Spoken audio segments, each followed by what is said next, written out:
नमस्कार, स्वागत है आप सबका दिन भर की तमाम बड़ी और अहम खबरों के साथ। मैं हूं कवींद्र। शुरुआत हेडलाइन से। अरुणाचल प्रदेश में राष्ट्रपति शासन लागू। राष्ट्रपति प्रणब मुखर्जी ने कैबिनेट के फैसले को दी मंजूरी। सुप्रीम कोर्ट में सुनवाई कल।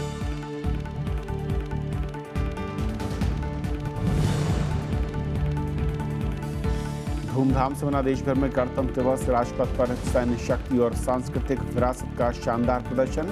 26 साल बाद परेड में शामिल war dog squad.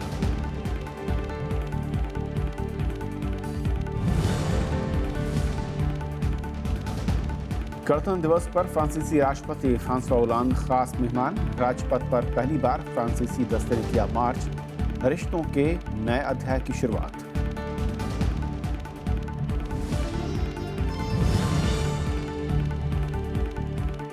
Shani Shingnapur में तनाव बरकरार। मंदिर में प्रवेश के लिए जा रही महिलाओं को प्रशासन ने सूपा गांव में रोका। आंदोलन तेज करने का ऐलान।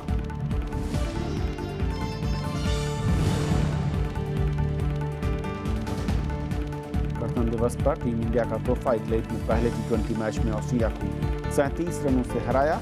Virat Kohli man of the match.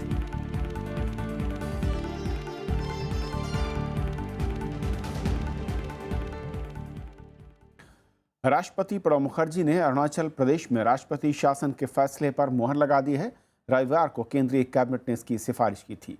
Congress ने कैबिनेट के इस फैसले के खिलाफ कल राष्ट्रपति से भी मुलाकात की थी।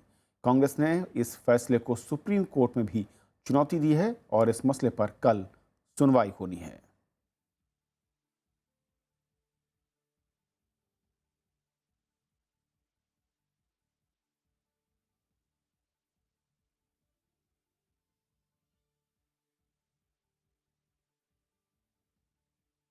अरुणाचल का मसला जो कि कोर्ट पहुंच चुका था, जिसको लेकर लगातार राजनीतिक आरोप प्रत्यारोप लग रहे थे। केंद्रीय कैबिनेट ने वहां पर राष्ट्रपति शासन लगाने की संस्तुति की थी और उसके बाद जो आज खबर आ रही है कि राष्ट्रपति ने कैबिनेट की उस प्रस्ताव पर उसे मंजूरी दे दी है, यानी कि अरुणाचल प्रदेश में अब राष्ट्रपति शासन लागू हो गया है।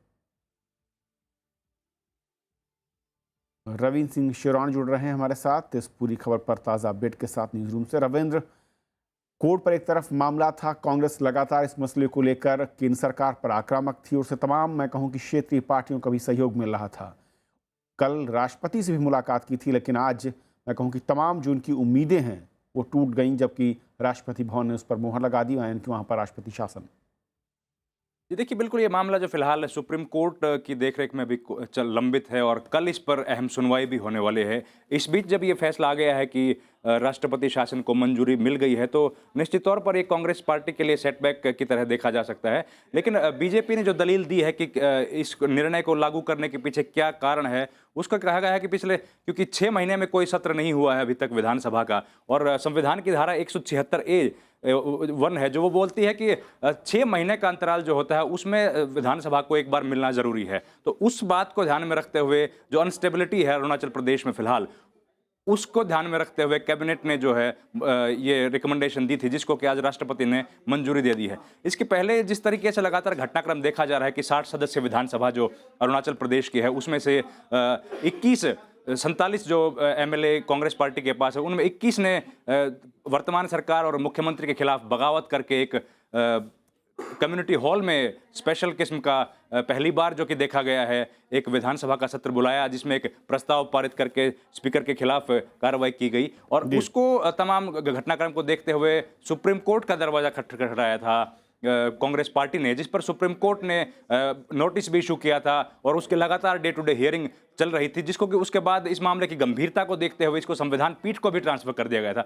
और लगातार क्योंकि मामला यहाँ पे सुप्रीम कोर्ट की देखरेख में चल रहा है, ऐसे में राष्ट्रपति शासन का लागू होना धारा 356 के तहत जो कि कॉन्स्टिट्यूशन ऑफ इंडिया का है, और उसके बाद अब चाहिएगा कि दोनों हाउसेज जो हैं, लोकसभा और राज्यसभा का जब सत्र शुरू होगा, बजट सेशन जब होगा, तब दोनों सदनों से इसको पारित करवाना भी बहुत जरूरी है। ये जो संविधान तो है, उसके बाद ही राष्ट्रपति शासन को लगाया जा सकता है। लेकिन जो वर्तमान स्थिति है जिसमें कांग्रेस पार्टी का ज्यादा तादाद है राज्यसभा में, ऐसे में इस राष्ट्रपति शासन को दोनों सदनों से मंजूरी मिलना फिलहाल थोड़ा सा मुश्किल में लग रहा है। ये रविंद्र, आप उसी रहिएगा हमारे मुद्दे साथ को इस उठाते वक्त हुए विशाल दहिया है, राजनीतिक जो मैं कहूं कि गहमागहमी, उस पर और बातचीत करने के लिए फोन लाइन पर।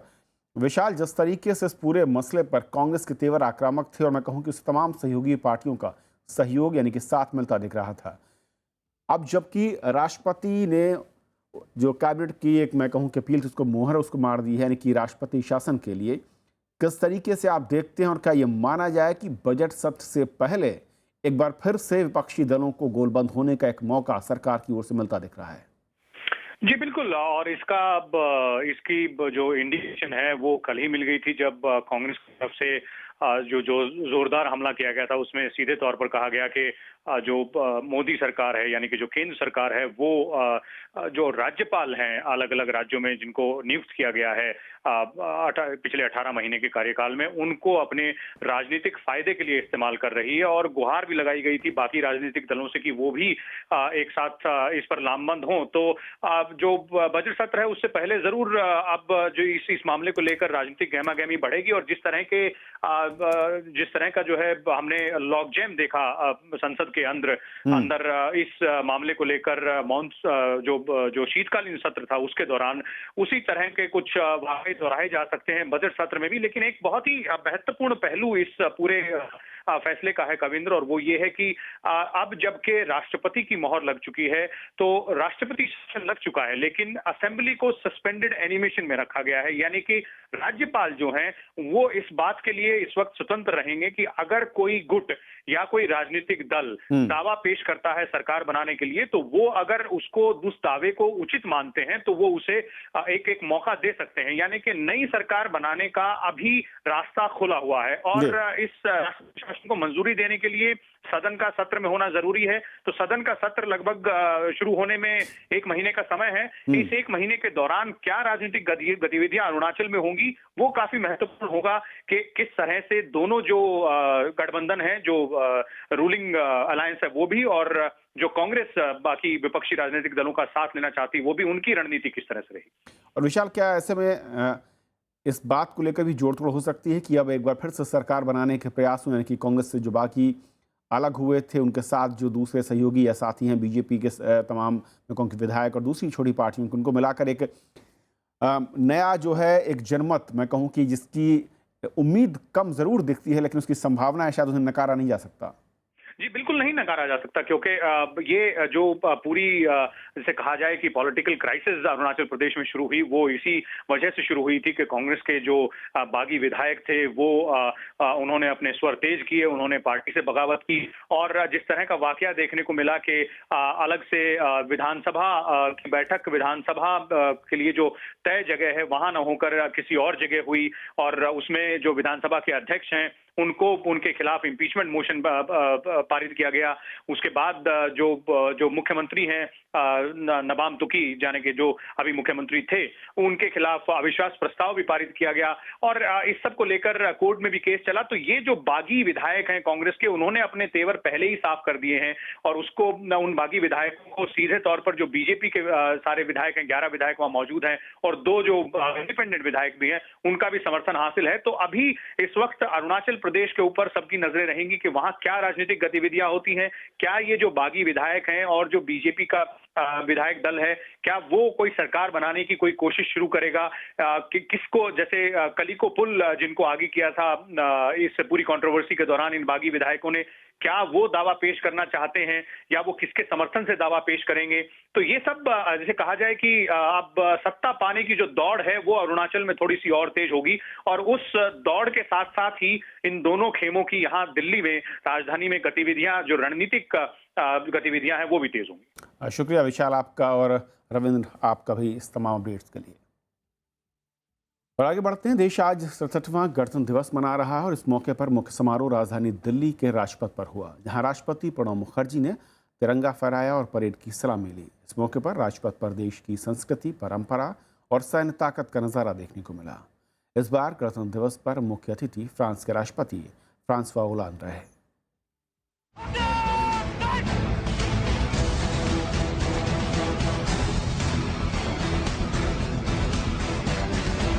राजपथ पर कदम ताल मिलाते जवान, ये प्रतीक है देश की बढ़ती ताकत और शौर्य का। ये नजारा बता रहा है कि धरती, आकाश और जल, हम हर जगह मुस्तैद और सतर्क हैं।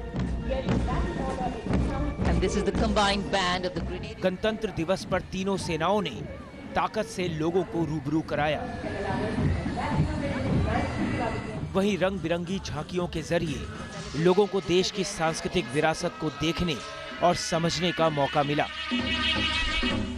इस मौके पर उपराष्ट्रपति मोहम्मद हामिद अंसारी, प्रधानमंत्री नरेंद्र मोदी, पूर्व प्रधानमंत्री मनमोहन सिंह, कांग्रेस अध्यक्ष सोनिया गांधी समेत कई गणमान्य लोग मौजूद थे। समारोह की शुरुआत शहीदों को नमन करने के साथ हुई। प्रधानमंत्री नरेंद्र मोदी, रक्षा मंत्री मनोहर पर्रिकर और तीनों सेना के प्रमुखों ने अमर जवान ज्योति पर शहीदों को श्रद्धांजलि दी। शहीदों को श्रद्धांजलि देने के बाद प्रधानमंत्री नरेंद्र मोदी ने राजपथ पर प्रणब मुखर्जी और मुख्य अतिथि फ्रांस के राष्ट्रपति फ्रांसवा ओलांद की अगवानी की। Minister Narendra Modi. राजपथ पर राष्ट्रपति प्रणब मुखर्जी के तिरंगा फहराने के साथ 21 तोपों की सलामी दी गई। तिरंगा फहराने के बाद राष्ट्रपति ने लांस नायक मोहन नाथ गोस्वामी को मरणोपरांत अशोक चक्र से सम्मानित किया। 67वें गणतंत्र दिवस पर दिल्ली के general officer commanding lieutenant general Rajan Ravindran ने परेड की अगुवाई की। परेड में भारतीय सेना की सैन्य ताकत और सांस्कृतिक धरोहर का प्रदर्शन किया गया।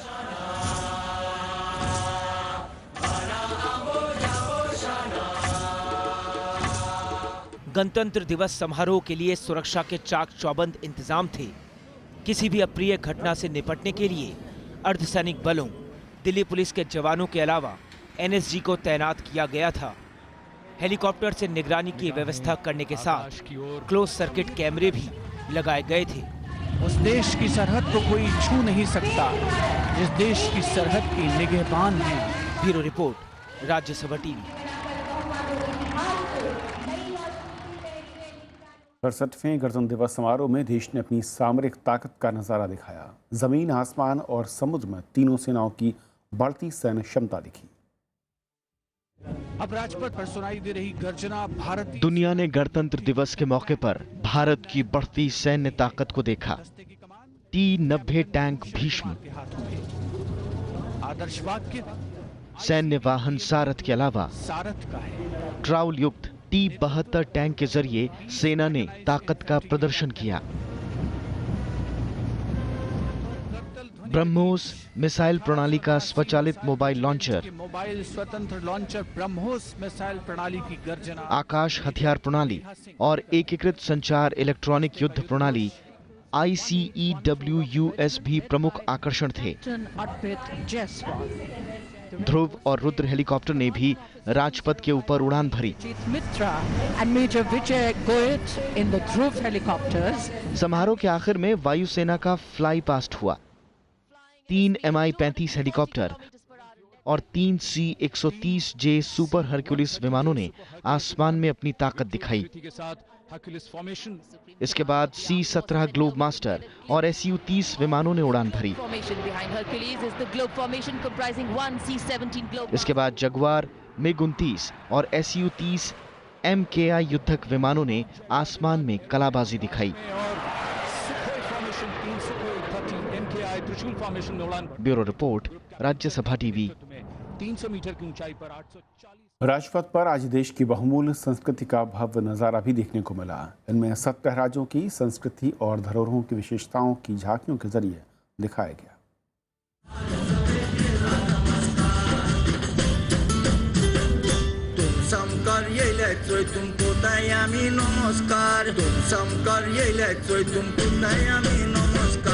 राजपथ में 17 राज्यों और 6 केंद्रीय मंत्रालयों और विभागों की झांकियों के जरिए देश की ऐतिहासिक, स्थापत्य और सांस्कृतिक विरासत की झलक दिखाई दी। गुजरात की झांकी की थीम गिर के शेर थे। वहीं सिक्किम की झांकी में बुद्ध जयंती उत्सव सागा दावा को दिखाया गया। जम्मू कश्मीर की झांकी में मेरा गांव मेरा देश की थीम पर हरे भरे गांव को दिखाया गया है।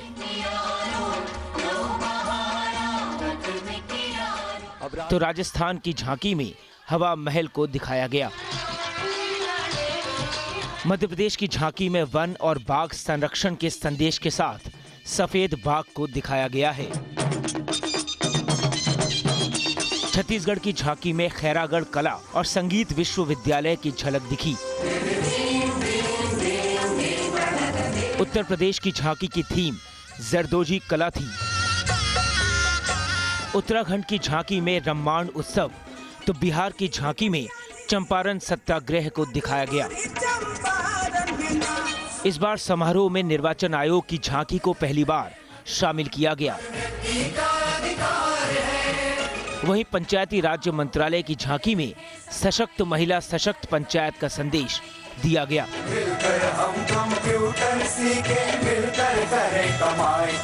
संचार और प्रौद्योगिकी मंत्रालय की झांकी में डिजिटल इंडिया को दिखाया गया है।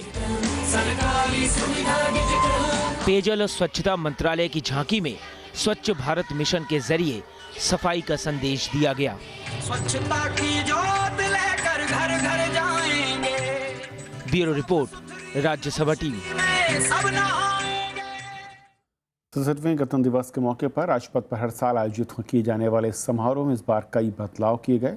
बीते वर्षों के मुकाबले राजपथ पर होने वाली इस परेड में इस बार बहुत कुछ गायब रहा तो बहुत कुछ नया भी दिखा। इतना ही नहीं, इस बार के कार्यक्रम में विदेशी सेना का कदमताल भी अपने आप में ऐतिहासिक था।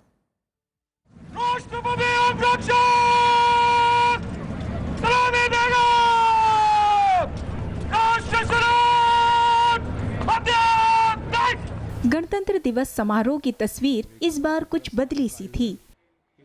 राजपथ पर कदमताल करते हुए सैनिकों के साथ साथ देशवासियों के लिए बहुत कुछ नया भी था।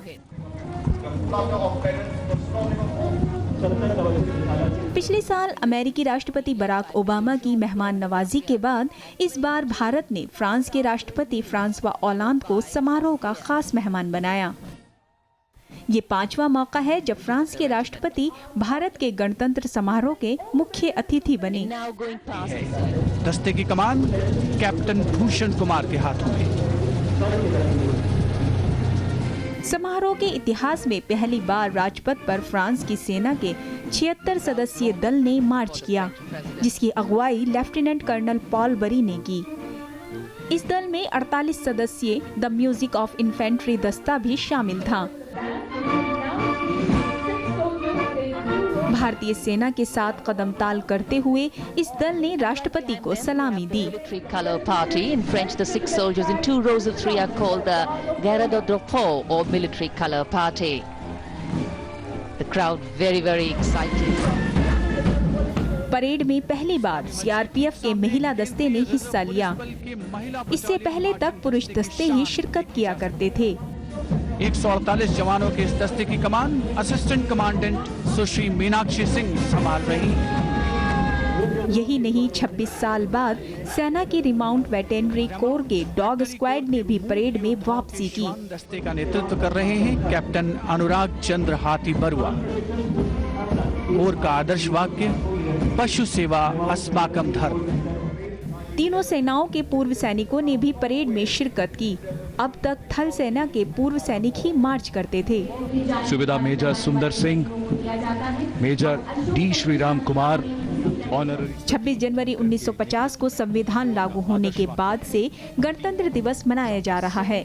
इस बार के समारोह में हुए बदलाव को एक नई परंपरा की शुरुआत माना जा रहा है। Bureau report, Rajya Sabha TV. राजधानी दिल्ली के साथ दूसरे राज्यों में भी गणतंत्र दिवस धूमधाम से मनाया गया और इस मौके पर शानदार परेड का भी आयोजन हुआ। श्रीनगर से चेन्नई और मुंबई से लखनऊ तक मंगलवार को गणतंत्र के रंग में रंगे दिखे।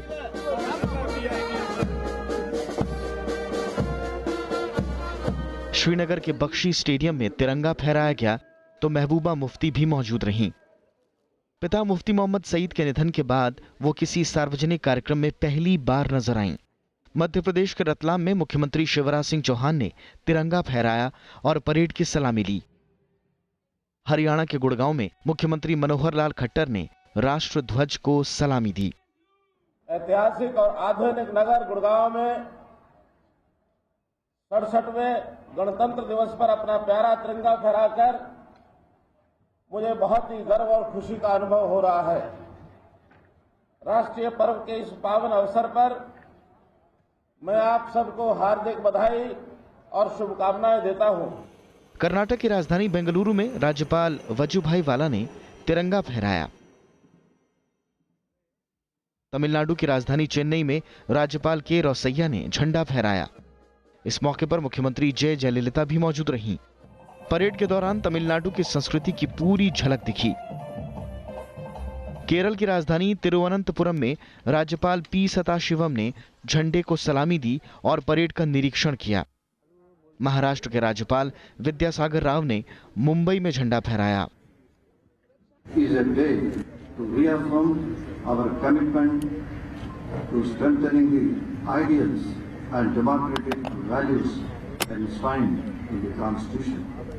पूर्वोत्तर में भी गणतंत्र दिवस का पूरा उत्साह दिखा। अरुणाचल प्रदेश की राजधानी ईटानगर में राज्यपाल ज्योति राजखोवा ने झंडा फहराया और परेड की सलामी ली।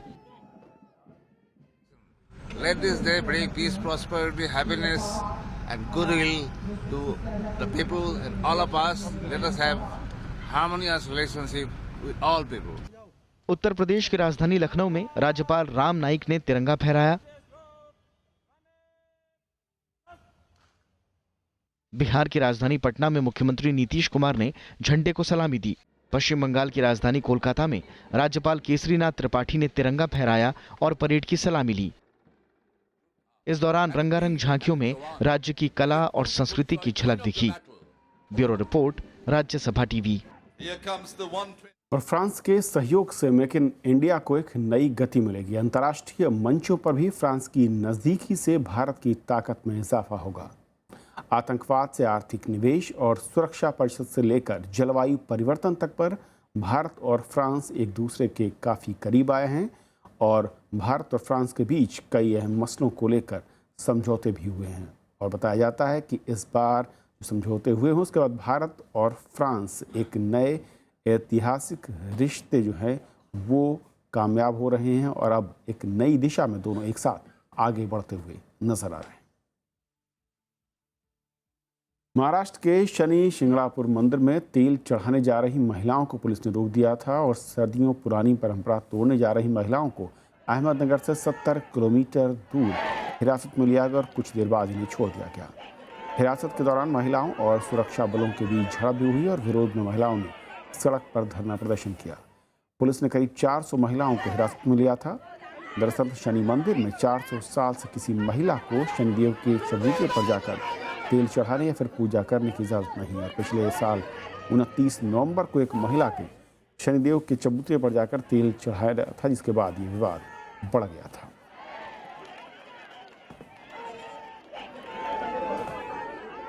और अहमदनगर से स्थानीय पत्रकार कृष्णकांत हमारे साथ हैं। कृष्णकांत, क्या इस वक्त ताज़ा जानकारी मिल रही है? काफ़ी बड़ी संख्या में महिलाओं को हिरासत में लिया गया था, संवेदनशील मसला था और वहाँ पर फिलहाल क्या स्थिति है? फिलहाल यहाँ पर माता ब्रिगेड की कई महिलाएं जो शनिदेव का जो चौतरा है इसके ऊपर एक साथ आने के लिए पुणे से निकली थी, लेकिन बीच में ही उनको रोका गया, जिन्होंने वहाँ पर रास्ता रोको किया।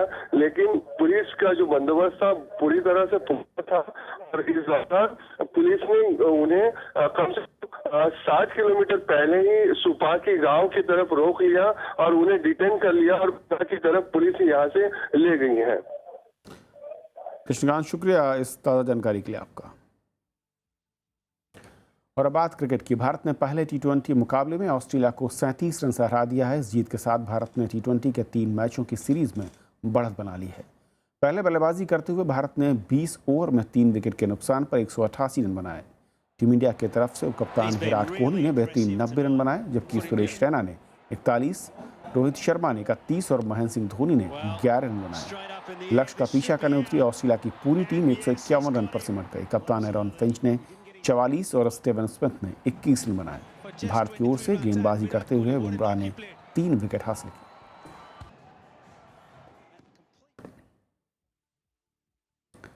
तो इस बुलेटिन में फिलहाल इतना ही, लेकिन जाते आते एक नज़र देश और दुनिया की कुछ और बड़ी अहम खबरों पर। जम्मू कश्मीर के अनंतनाग में मंगलवार सुबह सुरक्षा बलों के साथ मुठभेड़ में एक आतंकवादी मारा गया। कोकरनाग जिले में सुबह 4 बजे से ये मुठभेड़ शुरू हुई थी। सेना मारे गए आतंकी के बारे में जानकारी जुटा रही है। देश में अनुसूचित जाति और जनजाति अत्याचार रोकथाम संशोधन कानून 2015 मंगलवार से लागू हो गया है। कानून में इन जातियों पर अत्याचारों की रोकथाम के लिए पहले से ज्यादा कड़े कानून बनाए गए हैं। विधेयक को राष्ट्रपति प्रणब मुखर्जी ने 31 दिसंबर को मंजूरी दी थी।